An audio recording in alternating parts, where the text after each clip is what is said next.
beautiful people of God. This is Prophetess Rivers with another word, another message. Today I want to talk to everyone about staying encouraged and encouraging those that are around you. I know at times it feels like the small things that we do are overlooked, but we must understand that God pays attention to all things and that God looks at the heart of man.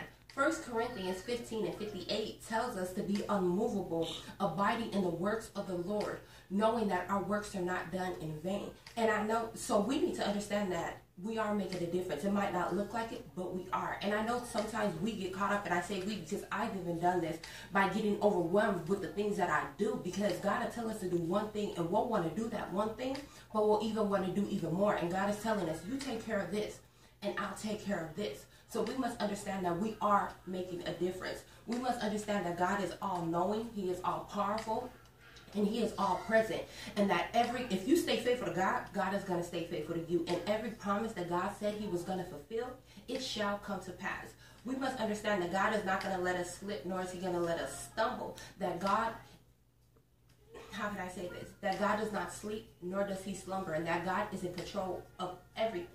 I mean, every single thing that is going on in your life. So God knows your deepest concerns, and He is aware of all of those things. So we need to stay encouraged and encourage those that are around you, because God knows what to give you, when to do it, and what time to do it. And He'll also put you in other people's lives to speak into that person's life so it can touch that man or that woman's heart at the right time. It's almost like the military. They join the military. The soldiers join the military because they love it. And they love their country and they love their family, so they want to protect them. And they're on the front line, so they're saying before the enemy gets to them, gets to us, which is America, that they have to get through them. Well, it's the same way with God. We must understand that God is saying that in order for the enemy to get to you, the enemy has to get through God. And God isn't going to let the enemy get through them. So we must not understand that at all times. We must understand that one waters, one plants, but only God, one plants, one waters, but only God does the increase.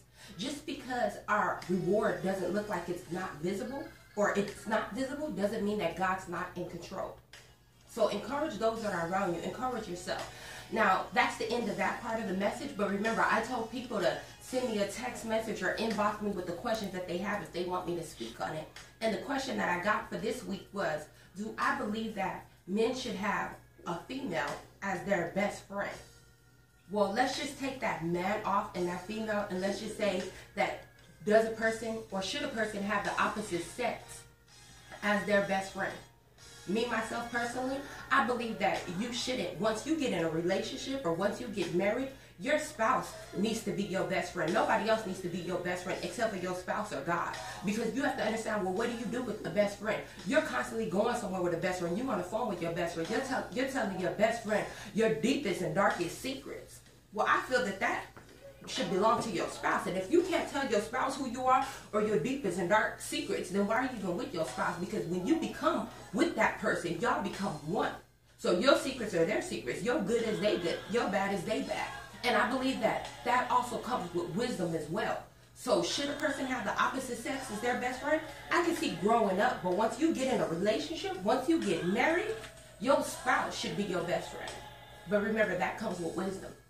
And I just say that there's a lot of dangers in that when you have it as the opposite sex, because men think one way and women think one way. So you can be on the phone with somebody all day and it can be completely harmless to you. But to that next person, they could be lusting, they could be doing this, they could be doing that. A woman can imagine anything. A man can do the same thing. So I just say that if you want somebody to be your best friend, I believe that it should be your spouse. So that's my answer to that question. Remember, I love you, God loves you, and all that you do, give God the honor, glory, and praise. So God be the glory.